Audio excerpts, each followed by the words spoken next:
Alors, bonjour à tous, bonjour à toutes, bonjour tout le monde, les uns les autres. Aujourd'hui, on va continuer nos petits bricolages sur la grande révision générale de la BB300 de chez Rocco. Donc, pour mémoire, on en était là. C'est-à-dire que dans les vidéos précédentes, on a tout démonté, on a entièrement nettoyé la transmission sur les deux bougies. On a remonté, on a lubrifié. Maintenant, l'étape logique suivante, c'est de remettre le moteur en place avec les deux ressorts qui vont transmettre le mouvement du moteur aux deux bougies. Donc, si je rapproche un peu pour que tout le monde voit bien, alors, je vais changer mon éclairage parce que déjà ma femme va gueuler parce qu'elle va dire ouais, t'as encore ta grosse lampe verte qui est en travers. Coucou Julie. Euh, donc, avec la grosse lampe verte hors du champ. Voilà, donc, vous voyez, le ressort ici doit venir s'emboîter dans la tête dans la tête de la transmission du bogie qui est ici, des deux côtés. Donc, on va faire ça, mais évidemment, avant de remettre le moteur en place, on va devoir refaire le raccordement électrique du moteur, puisque en supprimant l'ancienne platine Rocco, on a supprimé les deux pattes en cuivre qui descendaient toucher aux deux bornes du moteur. J'en attrape une et je vous montre tout de suite comment ça se présentait. Alors voilà, on sort la boîte. Vous voyez, j'en ai déjà fait quelques-unes, hein, des petites bébés Rocco. Donc on va prendre une plaquette au hasard. De toute façon, c'est toutes les mêmes. Donc on avait, ça c'est les deux diodes pour l'éclairage. On avait les arrivées de courant venant des bougies qui étaient là. Cette platine était placée au-dessus du moteur et les deux pattes en cuivre qui sont là venaient faire contact d'une façon ou d'une autre avec les deux plots du moteur. Bon, comme on vire la platine et que j'ai pas envie de m'amuser à dessouder les plaques, etc. De toute façon, le système ne me convenait pas. Moi, j'aime pas les trucs qui font juste contact comme ça. J'aime bien quand le fil électrique est soudé. Ça dégage. Et donc, je me suis préparé ici et là deux morceaux de fil électrique qui vont descendre de ma platine de digitalisation vers les deux bandes du moteur. J'ai pris un orange et un gris pour respecter les normes DCC, puisque c'est ce que j'ai fait quand j'ai recablé les prises de courant ici. On a mis le rouge sur la file de rail de droite, donc là pour moi ici c'est droite, hein. Je crois que pour vous c'est inversé, et les deux noirs sur la file de rail de gauche. Donc la machine, le sens normal de fonctionnement de la machine c'est comme ça à droite, ça à gauche. Et pour respecter donc la suite pour continuer à respecter la norme de branchement DCC, j'ai donc préparé un rouge et un rouge, n'importe quoi, un orange et un gris que je vais souder sur le moteur et que je viendrai après souder sur ma platine. Alors, j'ai mon moteur qui est ici. Alors, ça, c'est un moteur Rocco ancien déjà, hein, puisque c'est un moteur à carter fermé. J'en ai d'autres sur d'autres machines qui ont un carter ouvert, qui sont plus récents. Alors, je ne vais pas le refaire ici, je l'ai testé en alimentant les deux lames ici, les deux plots, avec mon alimentation d'établi, hein, que vous avez vu dans une des premières vidéos sur de la playlist atelier, où j'avais montré justement mon banc d'essai, etc. Mais on y reviendra plus tard quand on va passer cette machine-là sur le banc de test. Peut-être tout à l'heure d'ailleurs. Parce qu'évidemment, on a refait toute la transmission là. Ici, on a tout refait. Donc, même si c'est avec des pièces d'origine et qu'elle a déjà été rodée à l'origine, comme on vient de tout refaire, on va refaire un rodage. Donc je vais brancher mes deux fils ici. Donc je les ai préparés, ils sont déjà étamés, hein. Je ne reviens pas sur l'étamage des fils, vous avez déjà vu ça dans la vidéo précédente. Et alors ce que je vais faire maintenant, je vais légèrement gratter ici avec une petite lime très fine. Trouvez ça à peu près partout, hein. Hop. Là c'est une petite lime carrée, il y en a des rondes, il y a des tiers-points, enfin bref. Je vais gratter ici un peu la surface des deux plots du moteur, histoire de faire sauter les éventuelles crasses, oxydations, etc. qui pourraient rendre la soudure moins adhérente. Mon fer à souder est chaud, soudure, fil, j'ai tout ce qu'il faut. Alors, je nettoie un peu la pointe, voilà, pof pof, ça c'est fait. Et donc je vais, comme je vous l'ai déjà montré dans les vidéos de soudure, je vais commencer par étamer les deux petits plots ici sur lesquels je vais brancher. Donc rappel, je chauffe la partie métallique sur laquelle je veux souder et je viens appliquer ma soudure sur le métal chaud.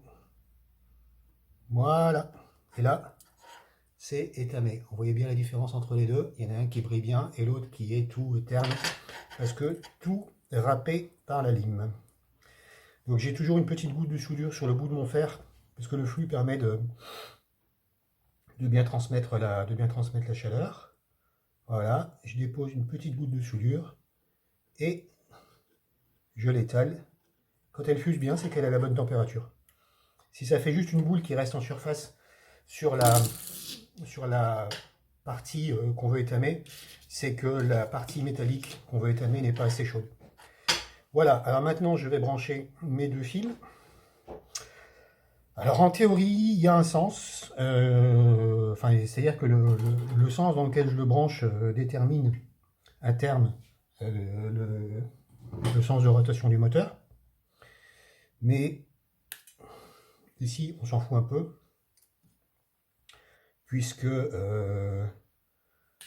je me réserve la possibilité d'ajuster le branchement sur les deux fils de la platine. Si elle ne marche pas dans le même sens que toutes les autres, je peux encore, avant de la remonter définitivement, je peux encore inverser les deux fils d'ici. Sinon, il y a une CV dans la programmation du décodeur, je ne sais plus laquelle, mais ça on le retrouvera plus tard, qui permet d'indiquer si la machine est en sens de marche normal ou en sens de marche inversé. Alors sur une vapeur c'est facile, un sens de marche normal c'est la cheminée en avant, sauf sur certaines machines très particulières, mais ça rentre pas dans le cadre de ce qu'on va faire ici, les américaines notamment. Donc voilà, je vais brancher mes deux fils. Alors j'ai pris le premier c'est le gris, je branche le gris, enfin je soude le gris, voilà. Alors je rappelle, je ne sais pas si je l'avais dit dans la vidéo, mais je rappelle, on ne souffle jamais sur une soudure pour la faire refroidir plus vite. Jamais, jamais, jamais. Pourquoi? Parce qu'on apporte de l'oxygène inutilement et que ça la fait oxyder plus rapidement et que une soudure ça refroidit tout seul, ça prend 1-2 secondes et ça refroidit absolument tout seul. On ne souffle jamais sur une soudure. De toute façon, globalement, voilà, là c'est soudé, hein. Mes deux fils sont soudés, ils tiennent bien, je peux tirer dessus, pas de problème. Globalement, à part pour souffler de la poussière, votre souffle n'est pas un bon outil. Je sais que vous en avez disponible assez facilement, hein, sauf si vous avez des problèmes respiratoires, mais bon, en règle générale, l'être humain ne manque pas d'air, n'est-ce pas?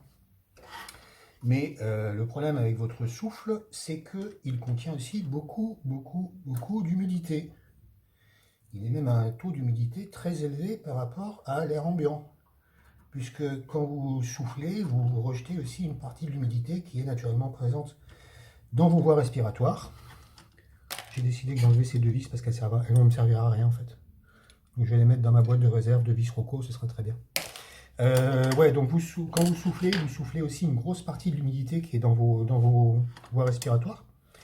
Et vous ne voulez pas forcément apporter de l'humidité sur ce que vous êtes en train de faire. Par exemple, vous soufflez sur une soudure en train de refroidir, vous allez apporter de l'oxygène et de l'humidité, on n'en veut pas. Vous soufflez sur, je sais pas moi, une colle en train de sécher, ça lui fait pas forcément du bien non plus. Bref, préférez l'action naturelle des solvants et l'action naturelle du refroidissement de la soudure, ce sera beaucoup mieux. Bon, alors maintenant que mon moteur est alimenté, je monte les deux fils comme ça pour ne pas les avoir dans le passage.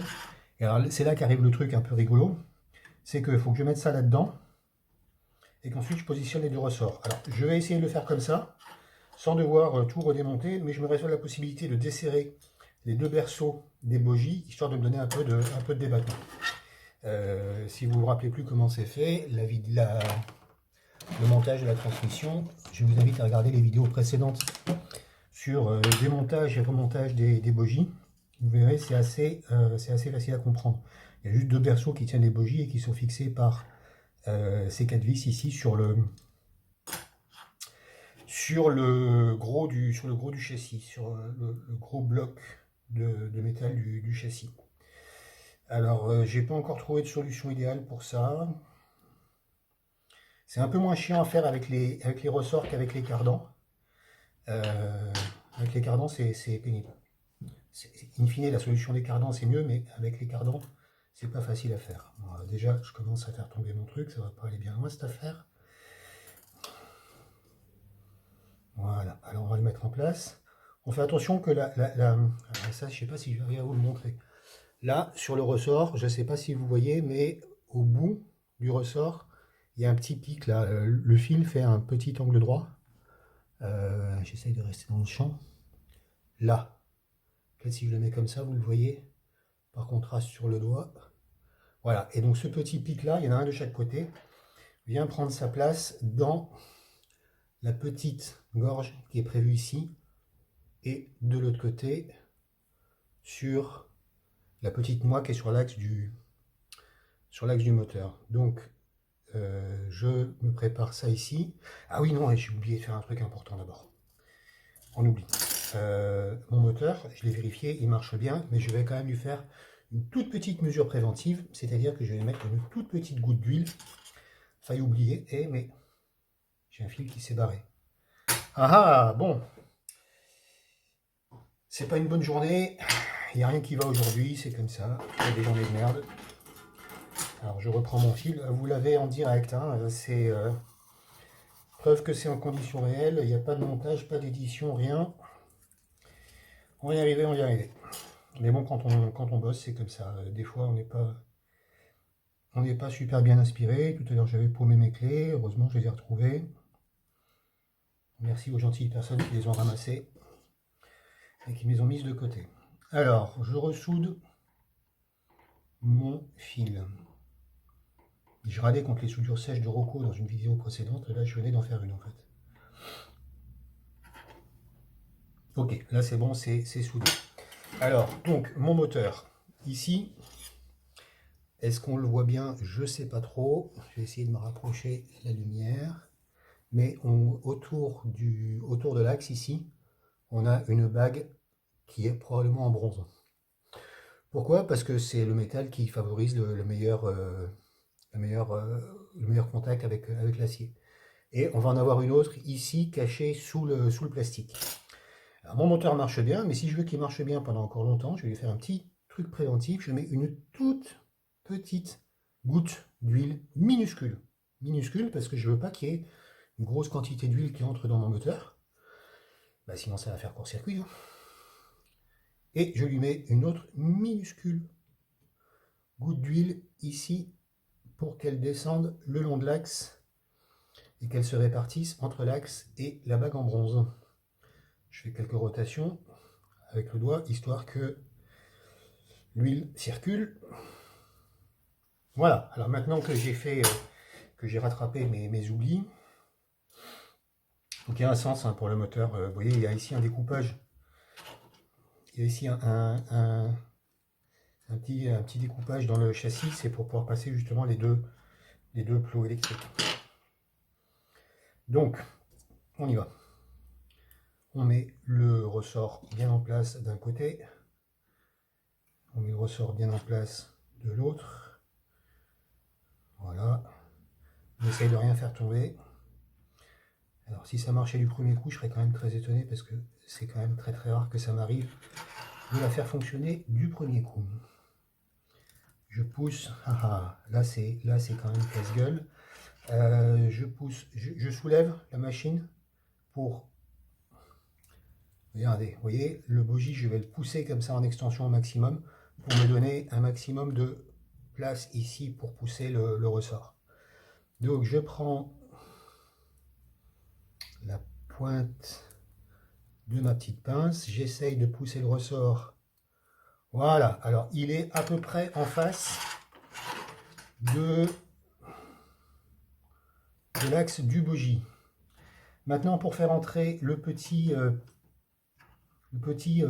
téton de métal du ressort dans la gorge qui est en face sur la noix de sortie du moteur, je fais tourner l'un en bloquant l'autre. Et là, hop, au bout d'un moment, il s'attrape tout seul. Là, elle y est. Vous voyez, si je tourne l'axe du moteur, le ressort ici tourne et entraîne le châssis. Même chose de l'autre côté, je vérifie le bon fonctionnement.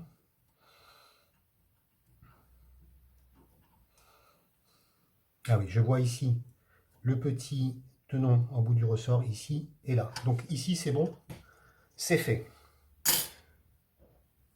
Une bonne chose de faite. Alors, en fait, avant de passer à la suite au branchement, on va se mettre ça sur le banc d'essai. Parce que si maintenant il y a un problème de transmission, c'est pas la peine que je commence à recouvrir tout le bazar avec la plaquette. Il faut s'en apercevoir tout de suite. Donc je vire le poste de soudure, j'installe le banc d'essai et on se retrouve tout de suite après. Voilà, alors quelques minutes ont passé, donc j'ai sorti le banc d'essai que voici. Je vais peut-être vous le montrer plus facilement que la dernière fois où il était en place. Donc c'est une bête planche de médium que j'avais dans mes chutes, sur lesquelles j'ai installé ce banc qui est rudimentaire, qui est extrêmement simple. C'est fait en fait en impression 3D, hein, que j'ai trouvé il y a quelque temps déjà chez les Chinois, en l'occurrence sur AliExpress, et que j'alimente au choix, soit avec ma grosse lampe verte, soit avec la petite alimentation qui est là, qui me donne du 3 volts, du 3,3 volts, du 5 volts et du 12 volts que vous avez vu dans la première vidéo de la playlist atelier, soit directement en digital, mais là comme le décodeur n'est pas encore installé, on est encore en analogique. Donc je positionne ma machine, donc en fait chaque petit truck là est composé de barres métalliques qui prennent le courant sur les deux grandes barres. Ça c'est éventuellement, ça sert à maintenir les trucks en place, mais c'est éventuellement aussi pour les gens qui roulent en 3 rails. Ça prend le courant pour le patin. Donc je vais installer mes roues. Qu'est-ce qu'elles sont propres? Je vais installer mes roues sur les petits trucks en faisant attention que tout soit bien posé. Ça doit être aussi bien posé que sur un rail. C'est comme sur la voie. Il faut que ce soit bien en place. Voilà. Et voilà, donc ça c'est fait. Je vais commencer à la faire tourner en 5 volts pour voir. Donc je branche sur la prise 5 volts ici. Et mes deux sondes que j'utilise ici en permanence sont insérées dans les trous qui sont là au bout des rails. Ça suffit à faire contact. C'est parfait. Donc mon truc est alimenté là. On met du jus. Et ça marche pas. Pourquoi ça marche pas? Et bah oui, évidemment, parce que c'est là qu'il faut que j'alimente. T'es con Antoine des fois. Je disais que c'était pas une bonne journée. Ah là là, la fatigue frère. Donc plutôt que d'alimenter la voie, bah, je vais alimenter directement le moteur évidemment. Donc j'ai mes petites pinces croco que je place sur mes sondes. Voilà. Et j'alimente ici. Et qu'est-ce qu'on constate? Que ça tourne. Alors je sais pas si ça se voit bien, j'approche le truc, mais effectivement là ça tourne et ça fait pas un bruit. Ici aussi, comme dans la première vidéo, ce qu'on entend le plus, c'est la ventilation de la lime. Bon bah ça tourne en 5 volts, donc on peut la passer en 12. Hein. Hop. Vroom. Allez. Et là, ça marche du feu de Dieu. Donc bah là, je vais la laisser tourner comme ça, disons une bonne demi-heure, hein, histoire que la graisse et que l'huile que l'on a mise dans les mécanismes se répartissent bien comme il faut. Je vais la faire tourner comme ça une demi-heure dans un sens, une demi-heure dans l'autre, et on se retrouve après. Les petits poils de chat là, saleté de bestiole qui en mettent partout. On a beau faire attention, ça finit toujours par voler, se retrouver là où on veut pas. Bon, vous me croyez si je vous dis que ça fait pas de bruit, hein, que ce que vous entendez c'est l'alimentation ici. Je pourrais presque me mettre un transfo, le petit transfo Fleischmann ou un truc comme ça pour alimenter, mais je vous assure que ça fait pas un bruit. Voilà. Bon bah c'est parti pour le rodage, à plus. Donc voilà, là une bonne demi-heure à passer. Ce que je vais faire, c'est que je vais la faire tourner dans l'autre sens maintenant. Elle a marché dans ce sens-là. Maintenant, on va la faire aller dans ce sens-là. Comment je fais? Bah, simplement, j'inverse la polarité, hein. Donc, je vais inverser ici les deux fiches. Je vais avoir le négatif de ce côté-ci et le positif de l'autre côté. Et voilà. Et maintenant, c'est reparti pour une demi-heure dans l'autre sens.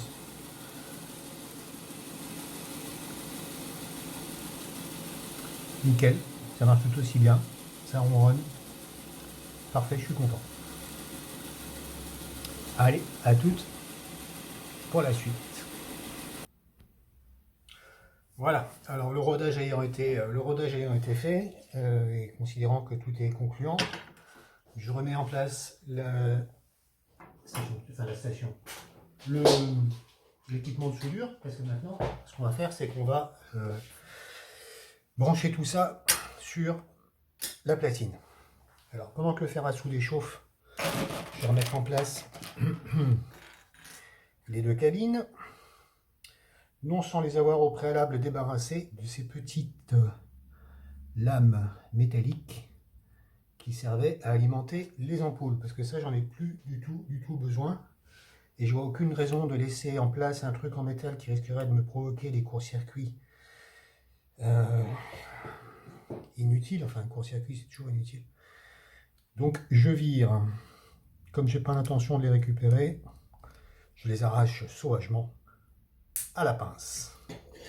Des fois ça marche, le tenon vient avec, des fois ça marche pas. Il y a un petit rivet là qui m'embête de temps en temps, j'arrive pas toujours à l'avoir en même temps que les petites plaquettes métalliques. Bon, je vais le sortir après. En tout cas, c'est une règle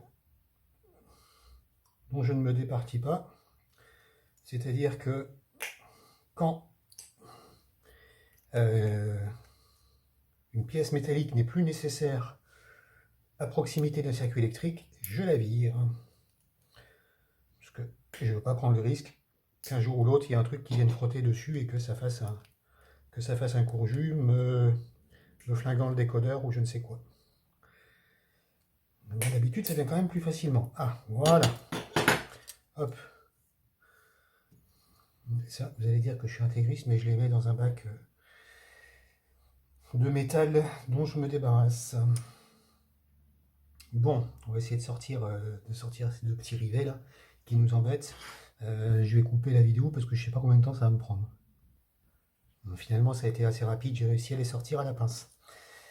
Donc, on y va. On remet en place les deux cabines. Pour remettre en place les cabines, il y a juste une vis de chaque côté.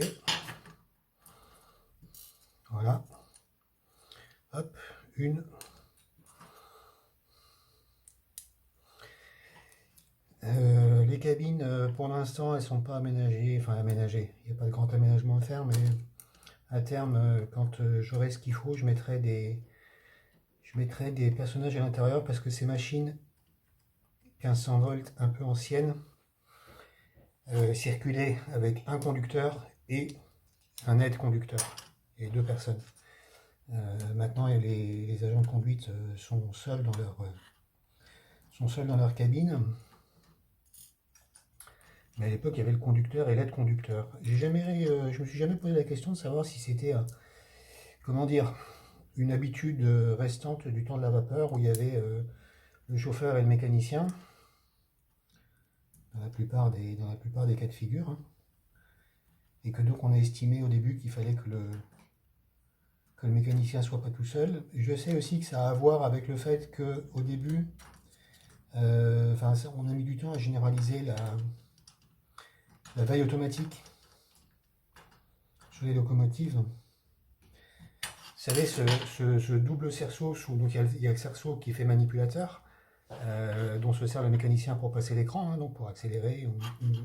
Et puis il y a aussi en dessous un deuxième cerceau qu'il doit serrer toutes les autant de secondes, faute de quoi ça déclenche le signal d'alarme et l'arrêt immédiat de la machine. Alors c'est un système de veille qui avant ça était assuré par en fait l'aide conducteur. Donc ici pour le principe on va faire comme ça, je vais passer les deux fils du bogie avant. Le bogie avant c'est celui qui a le rouge à droite. Donc si pour moi ici la droite de la machine est là, la gauche est là, le rouge est à droite, le noir est à gauche, c'est-à-dire que le sens normal de la machine est comme ça. Oui, d'accord, on est par là. Donc ce que je vais faire, c'est que je vais passer mes deux fils par ce trou de fixation que je ne vais pas utiliser autrement. Je raccorderai mes deux arrivées de courant ici et là. Ces deux arrivées de courant seront raccordées ici et là. Et les deux branchements moteurs seront raccordés ici et là. Alors on va faire ça, on va préparer ça tranquillement. Pour ce qui est de la fixation de la plaquette, je vais utiliser un double face que je vais fixer ici à la cabine. Hein, ça me donnera la possibilité de sortir la plaquette en même temps que je dévisserai la cabine. Et l'intérêt aussi, c'est que ça me permet de faire passer le dessous de la prise, NEM là, que vous voyez qui est en relief. Ça me permet de le faire passer dans l'espace qui est laissé libre ici entre la cabine et le moteur. Cette cabine n'est pas assez serrée, on va donner un petit coup de tournevis de plus. Voilà, j'aime bien quand ça bouge pas. Donc du double face, j'ai dit. Alors du double face, j'en ai ici qui est fourni avec mes décodeurs. Alors je vais vous montrer de quoi il s'agit quand je vous parle de décodeurs. Les décodeurs, ce sont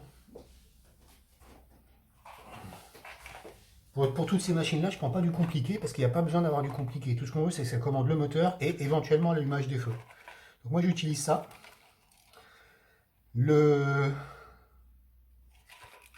Comment il s'appelle? Le standard plus V2 de Lens. C'est un décodeur 8 broches, tout simple. On va l'ouvrir. Hein. Comme ça, vous voyez.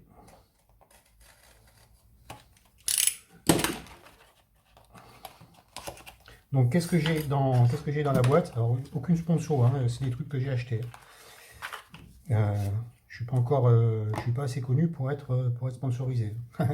Puis quand bien même. Donc on a une notice qui fait une notice qui est en fait un bouquin, n'est-ce pas,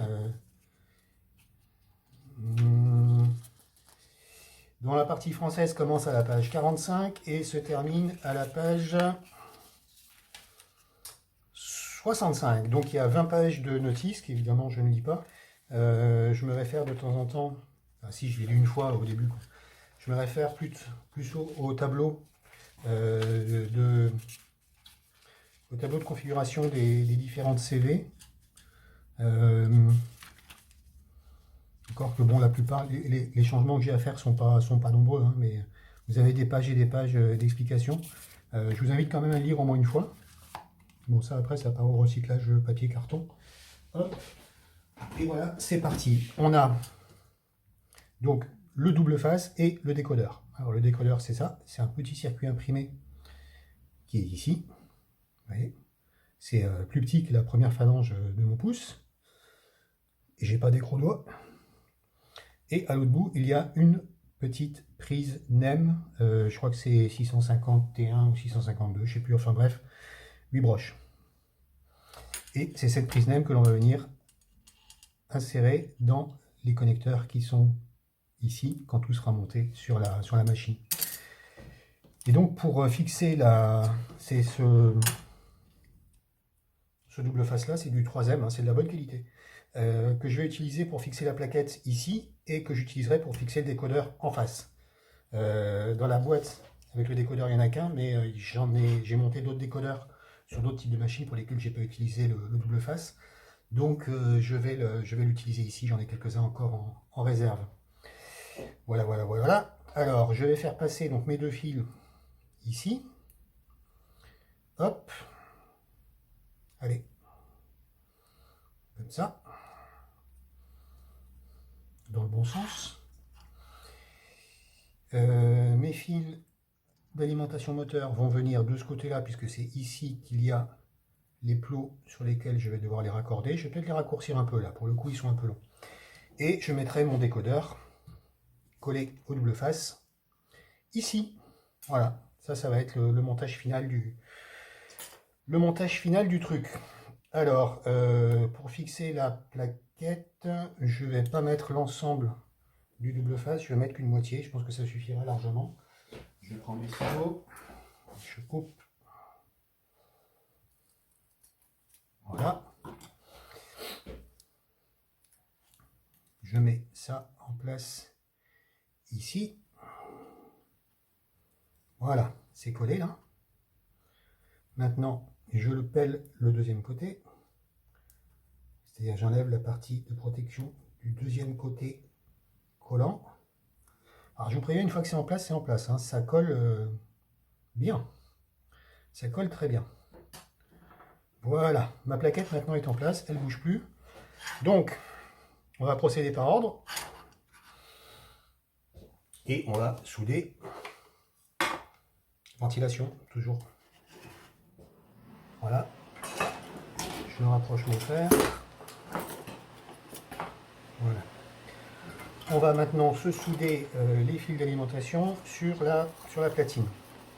Alors sur la platine, je vous mettrai un lien en description, je vais essayer de ne pas oublier, vers une vue en gros plan de la platine. J'ai ici LT et RT, donc c'est left track et right track, ou voie gauche, voie droite. Donc on a dit qu'on avait le rouge à droite et le noir à gauche. Donc là on est bon. Je vais le raccourcir très légèrement. Toujours dans la série, j'aime pas avoir du métal qui se promène ou qui est superflu dans un circuit électrique. Hop. Voilà, c'est soudé. Alors vous allez me dire, ah ouais mais tu as le moteur en dessous, il y a un espace largement suffisant. Et de toute façon, le dessous de la platine n'est pas, comment dire, n'a pas de partie conductrice. Donc c'est pas là qu'il va y avoir, un court jus. Je vais recharger un petit peu le pad là sur lequel je veux souder parce qu'il est juste étamé, il n'y a pas beaucoup de soudure dessus. Voilà, vous voyez la fumée qui part vers la ventilation? Ça, tout ça, c'est ce qui part pas dans mes branches. Et ça, c'est bien. Et voilà.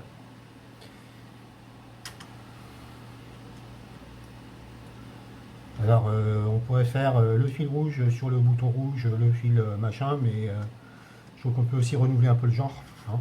On n'est pas obligé de se taper pendant encore 50 ans des films qui ont 50 ans déjà maintenant. Je sais que ça fait beaucoup rire, mais je trouve qu'il y a des mèmes plus marrants. On peut trouver d'autres inspirations cinématographiques que la 7ème compagnie ou la Grande Vadrouille. C'est juste mon point de vue que je partage volontiers avec moi-même. Pareil, les tontons flingueurs, ça va 5 minutes. Quoi.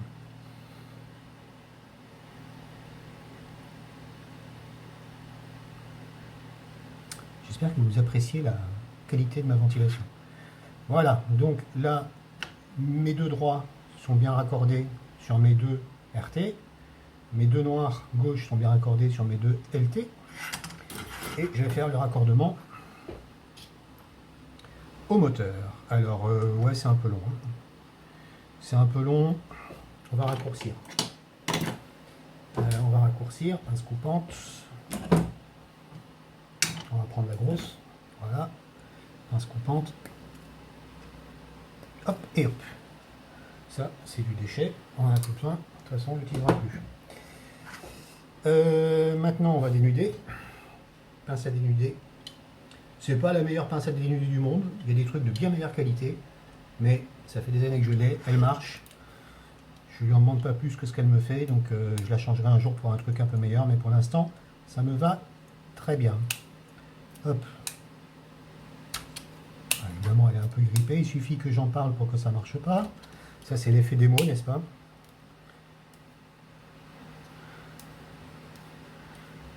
Je l'ai déréglé tout à l'heure pour je sais plus quoi. J'aurais peut-être pas dû.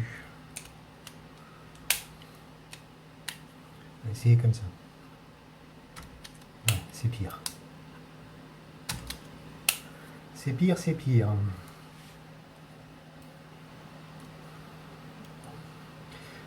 Décidément, aujourd'hui, vous l'avez vraiment en direct live, comme quand je le fais juste pour moi, sans le filmer, et que ça marche pas, et qu'il y a des trucs qui merdent, et voilà. La vraie vie, c'est celle-là, c'est pas celle que je vous montre dans des vidéos. Voilà, là, ça marche. Dans des vidéos où tout est bien léché et tout se passe toujours bien. En réalité, ça se passe jamais toujours bien. Jamais, jamais, jamais. La théorie, c'est bien. La pratique, c'est autre chose. Alors évidemment, maintenant, du coup, comme j'ai rallumé et j'ai raccourci mes fils, il faut que je refasse l'étamage. Donc, je reprends mon fer, je renettoie ma pointe. Je réétame.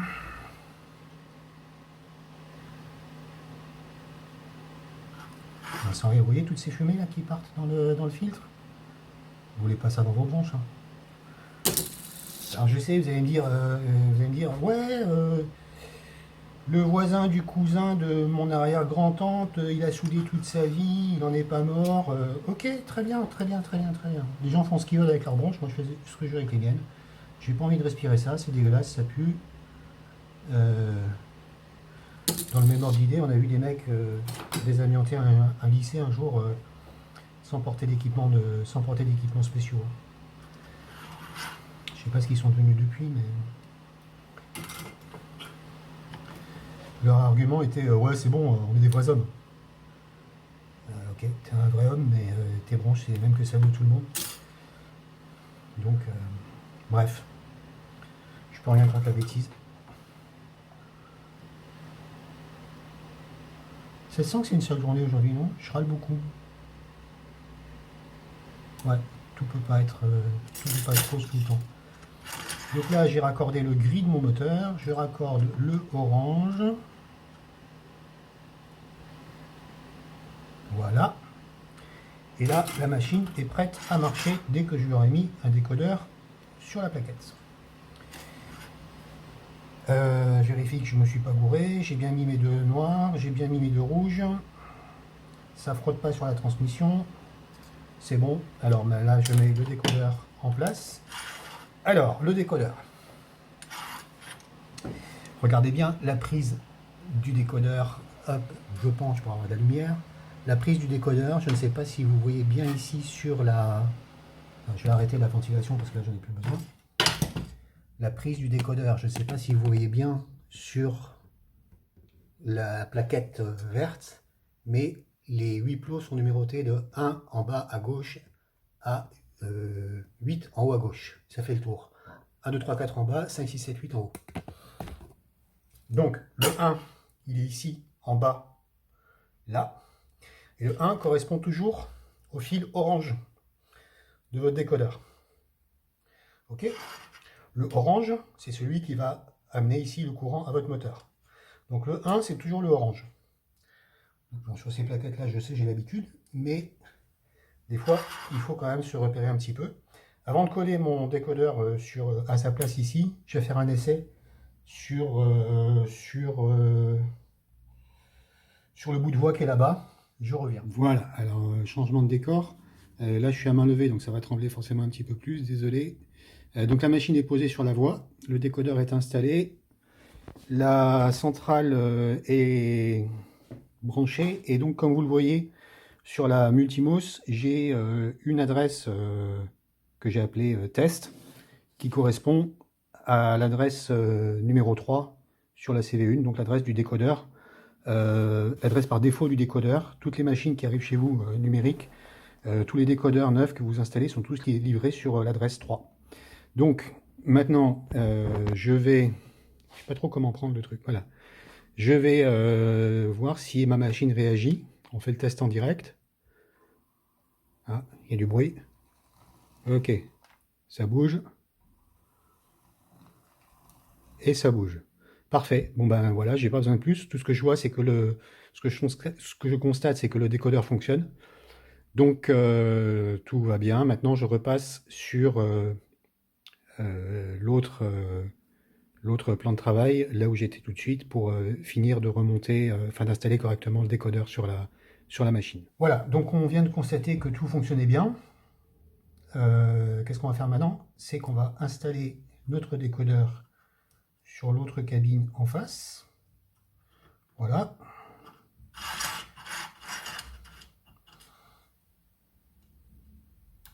Je pèle le deuxième papier. Hop. Ça, c'est parti pour la poubelle. Et afin de ne pas avoir de bazar de fils qui se baladent dans tous les sens, je torsade très légèrement pour avoir un faisceau à peu près régulier là, pour pas en avoir un qui part dans un sens et l'autre qui part dans l'autre. J'évite d'avoir mes deux fils d'alimentation qui sont dans le passage. Et j'appose mon décodeur ici. Voilà.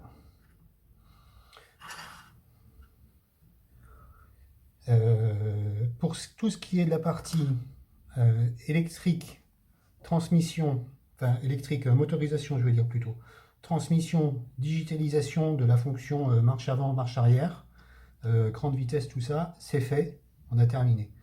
Là dans l'absolu, je pourrais remettre la caisse dessus.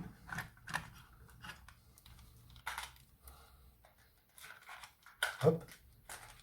Voilà, donc vous constatez que la caisse est remise en place. Ça rentre. J'ai pas beaucoup d'espace dans cette machine, mais j'ai réussi à caser tout ce que je voulais y caser.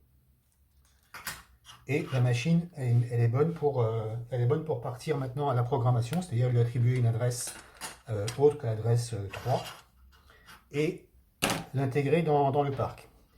Il manque une chose ici que je ne vais pas faire tout de suite parce que je n'ai pas encore réfléchi à comment j'allais faire.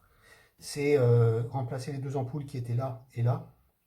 Alors je vais faire des trucs avec des LED, c'est certain, mais j'ai pas encore décidé si je récupérais les pièces conductrices de lumière en plastique ou si je mettais des LED directement dans la caisse. Si je mets des LED directement dans la caisse, ça veut dire qu'il faut que je fasse un peu de fraisage du châssis et j'ai pas tellement envie de me lancer là-dedans pour le moment. Donc on verra ça plus tard. Bah, tiens, on va se mettre ici, la machine sur un bout de voie. Et puis je vais vous montrer ce que ça donne. Je me fais un petit peu de place parce que j'ai un peu tout envahi. On met la machine là. Alors là, elle est à l'entrée sud du faisceau de la gare cachée.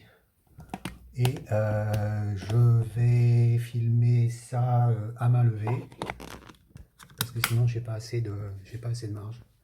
Donc la machine, où est-ce qu'elle est, je vais changer de position. Voilà, donc la machine est sur les rails à l'entrée sud du grill de la gare cachée. On va se mettre un peu de jus et ça marche.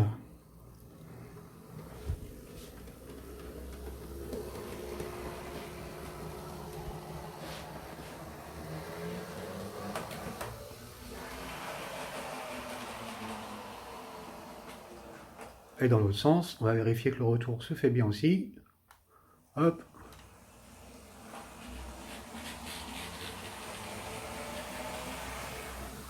Alors ça grogne encore un peu, je pense qu'il va falloir que je règle un peu le passage des fils de transmission ici et là qui ne doivent pas frotter sur le cardan. Mais sinon, c'est bon, c'est fait, ça marche. Terminé pour aujourd'hui. La suite, bientôt.